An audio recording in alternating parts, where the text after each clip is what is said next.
Meteora, one of the most iconic albums of the 2000s, full of teenage angst and masterful lyricism. In this album, Linkin Park refined their style from their at times unpolished sound from Hybrid Theory, and I do cover deluxe editions on this channel, but I decided not to include the 6 new tracks from Meteora 20 and instead make a separate video for those. I'm just going to stick with the only bonus tracks released alongside the actual deluxe album, which in this case there are none. With that said, I hope you enjoy the video, and I would love to see your rankings in the comments. Starting off with Session at number 12. I think most of you probably saw this coming. Just like in my previous video, the DJ track is at the bottom. Now, my Hybrid Theory video didn't have the song ratings like this one does, but Cure for the Itch I rated a 6, and all of these are on an out of 10 basis. Session is a big improvement over that, landing a solid rating of 7. The reason this song is so much better than Cure for the Itch, in my opinion, is mainly because of the fit with the rest of the album and the songs around it, as well as the melodies are catchier and more flowy. Plus the fact that Johan had, of course, had some time to master his craft over the years between the two albums. But Session is without a doubt the best, worst song on any Linkin Park album, if that makes sense.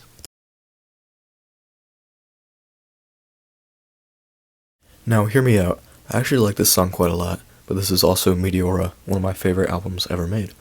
Nobody's Listening on most other albums would probably rank somewhere closer to the middle, but it's so low only because, Meteora. This song is definitely the most unique one on the album, using a flute riff of all things as the intro and primary backing sound. Most bands would have a much harder time making flute, and I think it's maracas work in a song like this. I like the reference to High Voltage as well, and while I don't think this song's a huge improvement over that song, it's a little better. One of Linkin Park's most interesting tracks for sure.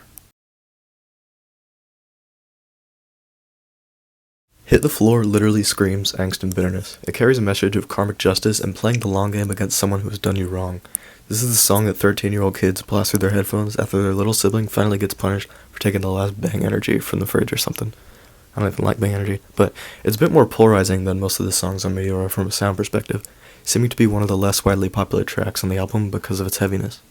I'm sure that Hit the Floor would score higher if I had more personal experience in situations like the one in the song, but it's still memorable and nice to listen to, especially when you're in an angry mood.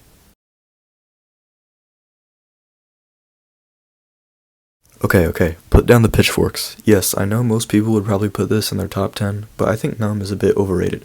Don't get me wrong, it's an improvement over In the End, in my opinion. I would put it over What I've Done as well. The intro and chorus are just so iconic, and they could be recognized by just about anyone you could find on the street. I also do like its position as Meteora's album closer. The bridge and the final chorus set up a climactic ending for this legendary album. The main thing holding the song back for most people is its reputation as an emo kid song, which can be said about pretty much any rock music from the 2000s dealing with remotely heavy topics. In this case, though, Numb's reputation doesn't take away from its quality, at least for me. I'm grateful for the song helping to boost Linkin Park into the mainstream eye, as always.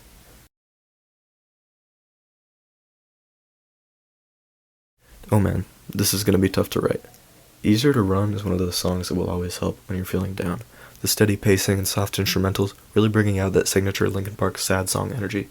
Like with My December in my previous video, the drums and turntables are tuned to just the right amount of usage to complete the feel and message of the song. Easier to Run to me feels like another equally great version of My December. Some of the lyrics from each song seem to convey a similar message. Mike's softer rapping combined with Chester's emotion-filled singing bring the different parts of the track together to help form the overall atmosphere. Easier to Run is about dealing with regret from your past, bad decisions that hurt other people still sticking with you through time. The chorus illustrates the temptation to just forget about all that regret rather than using it to work through your issues and become better. This idea is something that everyone can relate to, which Linkin Park are so amazing at doing time and time again, as we can see in this song.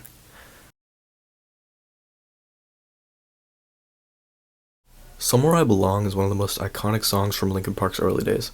Again, this is one of the first Linkin Park songs I ever heard, helping me get into the band initially. The message seems to be about someone who can't find their place in the world, and this is where we first hear Mike Shinoda on this album, as there's no rapping in the first full-length track of the album, Don't Stay. The guitar really carries this track, providing the epicness of the song, if you know what I mean. I can't really think of anything else to say, but yeah.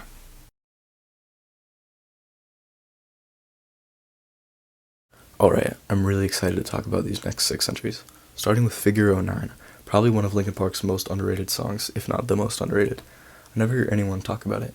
It tells a story of someone who's taken on the bad traits of another person, could be her romantic partner, friend, family member, etc.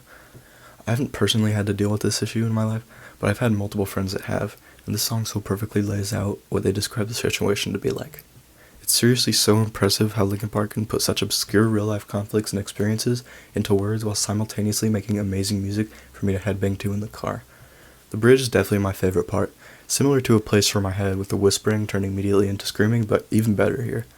I love how the screaming is like the angry outburst of emotion at the end of each rap line, because it emphasizes the anger and desperation that this person is feeling. The bridge is just so amazing, and the whole song, honestly. One of my favorite Linkin Park songs. I cannot get enough. Don't Stay is the opening track from this album, not including Forward, obviously. Honestly, the best choice for an opener, coming in with a turntable guitar combo, which is super fun to whistle. Don't Stay and its message feels somewhat similar to Figure 9, in that the person singing is changed because of their time with another person for the worse. I like how this one places more emphasis on the other person, though, making it feel like part of a two-part series with Figure 9 in a way. Again, the bridge is the best part of this song. I love the subtle screams especially. Don't Stay is kind of the one step closer of Meteora, but noticeably more mature and less angsty. The opening guitar riff is iconic, and Don't Stay is one of the best examples of subtle-ish yet effective drums. They rarely jump out during the song, but they do a great job of setting the pace, as always. It pains me so much to put Breaking the Habit this low. I know it's a lot of people's number one Linkin Park song, and I understand why, but some of the others are just a little better in my opinion. Breaking the Habit is still definitely a top 10 Linkin Park song, but it barely falls outside of that, elite S tier category for me. The music video is just amazing. One of my favorite music videos ever made, for sure, behind The Ghost of You and a few others. There's an extremely powerful message here, struggling with addiction and trying to break out of the chains that addiction puts you in. My favorite line is, "I'll never be alright," because it's exactly how it feels sometimes during hardships. Also the chorus in general, and how it illustrates how the singer doesn't know why they're doing the things that they do. I think part of the reason Breaking the Habit isn't higher up for me is because I've never dealt with addiction personally, so there's a bit of a reliability barrier going on there, as opposed to a song like Easier to Run. This is without a doubt one of the most era-defining songs of the early 2000s, at least in the rock genre. Loved by millions, and for good reason. From the Inside is yet another iconic Linkin Park song. I know I've said that for like half the songs in the video, but that's how amazing Meteora is. From the minute I heard the bridge of this song, I was hooked. I remember jamming out in 4th period English class every day to this. The main focus of the song is trusting someone who turns out to break that trust for their own benefit. My favorite line is actually the opening one. "I don't know who to trust, no surprise." Having your trust broken by someone is one of the worst feelings you can ever experience. The lyrics can apply to a relationship, friendship, family ship, I think. Pretty much anything you could think of. The screaming in the bridge takes the emotion up a notch, which is how you feel in the moments when somebody breaks your trust. The last chorus feels almost like the last hurrah and dignified profession of never trusting this other person again. The whole song feels like a walkthrough of some grieving process in a way, which is something that not a lot of people talk about, which should be more appreciated. Linkin Park's ability to turn a song into a story is really clear in this track.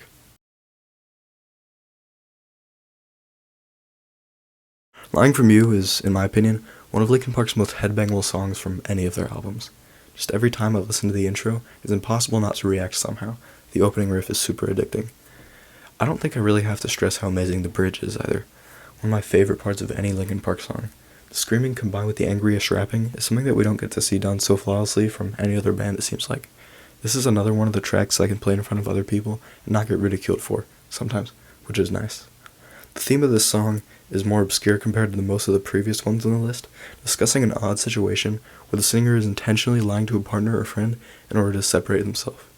I really love the lyrics in the verses, some of them carrying a kind of similar grievance to the one in Hit the Floor. The singer was struggling to get this other person's approval by being himself, so instead resorted to pretending to be someone else. However, he eventually gets fed up with pretending to be someone he's not, decides enough is enough, and now we have this song. Thank goodness. Lying From You has a special place in my heart. Totally one of my absolute favorite Linkin Park songs, second only on this album to, well, you already know what it is. I'm just kidding. It's obviously Faint. Ah yes, it was November of 2022. I went to see some family members for Thanksgiving and they had an Oculus VR headset. I'd always wanted to try one of these out, so the owner offered to let me try Beat Saber, which I was super stoked about. When I opened the game, the first thing I recognized was that they had bought the Linkin Park song pack, and being a lame kid who only knew 2 of their songs, I figured I would give it a shot. And the game was pretty fun. I think the first one I played was In the End. It was one of the only ones that I knew at the time. And after that, I went down the options and played some of the songs. They were decent songs, I thought, at the time, but none really caught my attention until, boom, Faint blasting in my ears at high volume. Whoa, okay, that's a really good song. When my parents and I went back to our hotel that night, I blasted Faint through my headphones for probably over 2 hours while studying for a chemistry test. It was easy. I credit Faint as one of the 2 songs to truly get me into Linkin Park, the other being One Step Closer, which I mentioned in my Hybrid Theory video. But enough rambling. Let's talk about the actual music now. Now, I really want to go in and dissect every single aspect of this track, but I'll try to keep it short. The opening guitar riff, combined with that high-pitched sound, whatever it is, always hits hard. The rapping in the verses is admittedly not super special, but it fits well with the song. The chorus, especially Chester's half singing, half screaming, is one of the best we've ever heard from the band. But I can't talk about Faint without mentioning the bridge again. This is quite possibly one of the greatest 15 seconds of music I have ever heard. The guitar, screams, drums, extra sound effects, everything. I'm a Faint bridge sexual. Okay. The song is obviously about being ignored by a partner or a friend, which I don't think I really need to go into. It's pretty clear in the lyrics. To this day, this remains one of my favorite songs ever. I'd say it's even number 3 all time, behind 2 My Chemical Romance songs, which hopefully I'll make some videos on in the future, but Faint's easily one of the most legendary songs of the entire 2000s, and has rightfully earned its throne atop my Linkin Park period. If you somehow did not already pick this up, Meteora is one of my favorite albums ever made. I place it as my number 3 album of all time behind The Black Parade and 1X, which is amazing company to be in. Every single track on Meteora is at least decent, and the top 6 songs from this list literally make up half of my overall top 12 Linkin Park songs, which is an insane feat for any album to pull off, especially considering the band has 6 whole albums. One More Light doesn't exist. The lyricism in this record is just incredible, perfectly evoking such a wide range of emotions that I don't think any other album other than maybe The Black Parade has pulled off for me personally. My life would probably be so much different without this album, and for that I just want to say thank you to the guys over at Linkin Park. You're amazing. This is the end of the actual album review. The rest is going to be me rambling about random things and future videos on the channel, so you can click off if you want. So, the audio quality in my previous 2 ranking videos is obviously really terrible. I was just talking at the iPad, which isn't a good option for having audible recordings. They're very mumbly, so sorry about those 2 sounding horrible. It's too late for me to fix that now. For this video, I realized I was a total moron, as usual. I had a pair of earbuds with a microphone this whole time, and while the quality is definitely better on this video, still doesn't nearly hold up to an actual designated microphone, so sorry about that too. I'm just some kid who likes talking about music and doesn't have money for a microphone. With that said, thank you so much for watching if you made it this far. If you're interested in future content like this, please consider subscribing. I need to pass my youth minister in subscribers, but anyways, here's a list of the bands that I want to make videos on in the future. I'll get to all of them at some point. These videos usually take a few weeks to make since I'm lazy, but now that I finally beat a new hardest Geometry Dash level, go check it out by the way, I should have more time to make stuff like this that I care about. I plan for my next 4 music-related videos to be rankings of the other 4 Linkin Park albums. Again, One More Light does not exist, so if you're only here for Linkin Park, you may like those anyway.